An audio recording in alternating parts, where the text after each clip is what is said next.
Hey friends, welcome to anybody that's new here. My name is Matt Marine. I am a survivor of psychiatry and protracted withdrawal syndrome from benzodiazepine and SSRI medications. And I make videos to support people through their own journeys with this and to talk about my experience and how I got through it. I'm not completely out of the woods yet as I make this video. Today I still experience, my fair share of pretty awful symptoms, but the trend line is going in the right direction, even if it's slow sometimes. And I just want to put as much hope and love out into this community as I possibly can. And I don't want to wait until it's all gone to start. And anybody who has been watching my videos already, welcome back.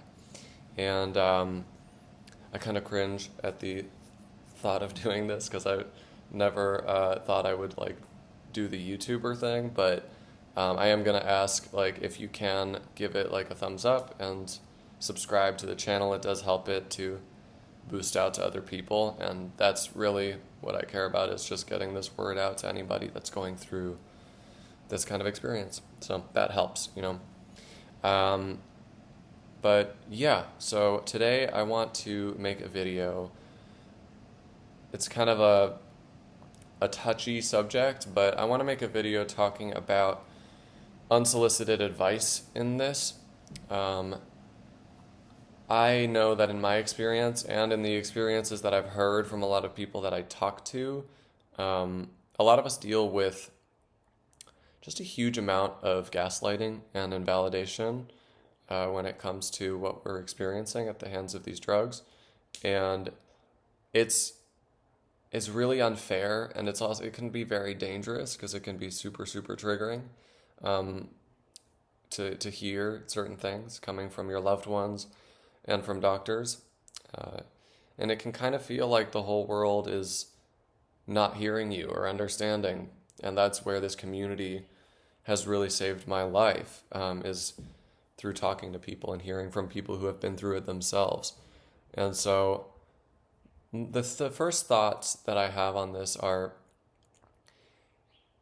anybody who has not personally walked this journey, anybody who has not gone through, akathisia, or it doesn't have to be akathisia, but has not gone through one of the many hundreds of symptoms of psych med withdrawal that vary from, different types of drugs and different people's experiences. But people who have not gone through this type of journey, I guess is the most concise way to say it, they assume that you're playing with a full deck. So what these people don't realize is the nature of the injury and what exactly it does.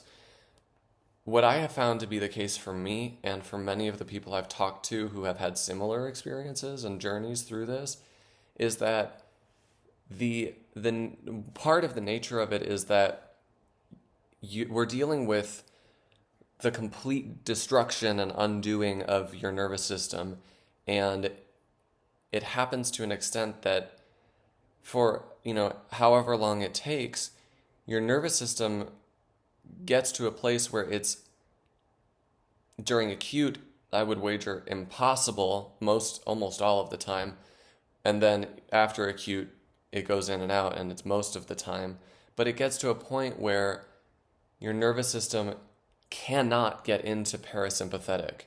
It can't calm down, and that is neurological damage. That's not anyone thinking their way into it or not being committed to their healing or not believing in their healing.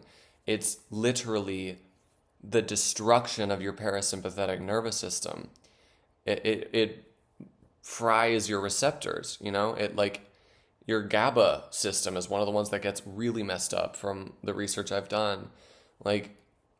It's literally your parasympathetic nervous system goes offline for a period of time. And then with that comes its own hell. And then there's other symptoms thrown on top of that it's just unreal. It's like a different dimension of suffering. And what people don't understand, family, friends, doctors, therapists, anybody, what they don't get unless they've walked this themselves is themselves. Grammar. I don't know. What were we talking about? Right. What they don't understand about this is they are assuming that you are playing with a full deck. They're looking at it through the lens of a normal, healthy, intact nervous system. And the fact of the matter is that's not what we're dealing with here. We're dealing with nervous systems that, again, it's temporary. I'm not trying to say anyone's broken. That are temporarily really damaged. And that's the physical component of the whole thing. And so when people tell you, like, I mean, if I had a nickel for every time somebody told me to breathe in this injury, like, oh my God, like the word breathe has become a trigger word for me. Like, I don't know if anybody can relate to that, but it has. Like, I just like immediately I'm like, you know, it's like, I don't want to hear it. I don't want, stop telling me to breathe. Because especially in the beginning of this, when I was in severe acute withdrawal, it's like being told to breathe is like taking a shot glass of water and going out to a forest fire and going, like, what the fuck do you mean? You know?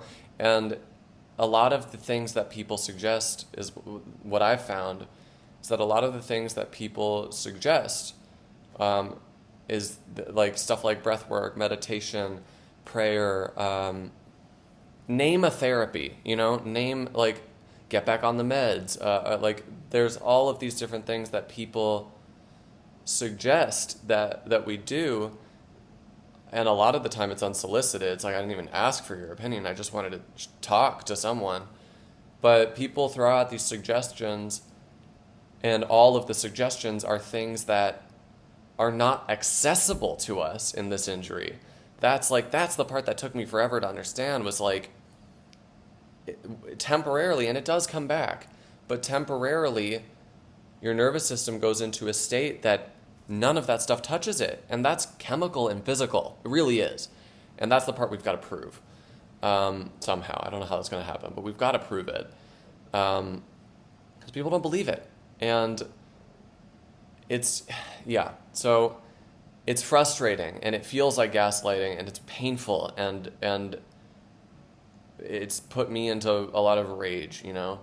But the two things I want to share about that are, like, one, realize that these people don't understand the nature of what you're dealing with and are just trying to help. And that's the other thing. Two, a lot of the time, try your best. It'll just make your experience more pleasant of this whole ordeal. Try your best to look at the bright side of, no. Okay, no, scratch that. I hate that. That sounds so gross and toxic positive. And it's true, though. I mean, like I said in one of my videos, positivity will never be toxic. But I know, like, in this injury, it's like, what the fuck are you saying to me when people say stuff like that? So I get it. But let me rephrase that. Try to look for the light side, like the light in everything. There is light in everything. There's light in your struggle that you're in right now. And if you are like, fuck you, and want to hang up the laptop and sign off, that's fine, because I was there too. But it's true. There is light and good in everything and everyone, and it can be hard to find, but it's there. And if you can try to look for the light in what these people are doing when they make these suggestions, they're trying to help. They're trying in a misguided way to give you love and support, and they're throwing things out that they think will help you. And so I don't know, if you can reframe it as that and like simultaneously remind yourself, like, this person is actually showing me love in their own, you know, ignorant way. If you can do that, and at the same time remind yourself they just can't understand that what they're suggesting is like telling me to go and speak, you know, Sumerian for the, like, have a fluent conversation in a dead language when I've never cracked the book, you know, like, it's just not realistic to expect certain things to work at certain phases of this injury. And then when, some of the physical stuff heals and starts to die down, then yes, like there are phases of this injury. Acute, don't tell anybody to like, don't tell people what to do. Don't, like, in the acute phase, don't suggest therapy or one of the 500 things that, people want to throw out. It's like, at that point, that's the inconsolable, nothing touches it phase. That's just survival. And I hope that one day that changes. But that, you just got to get through it and survive. And your only job in that state is to, get through another day.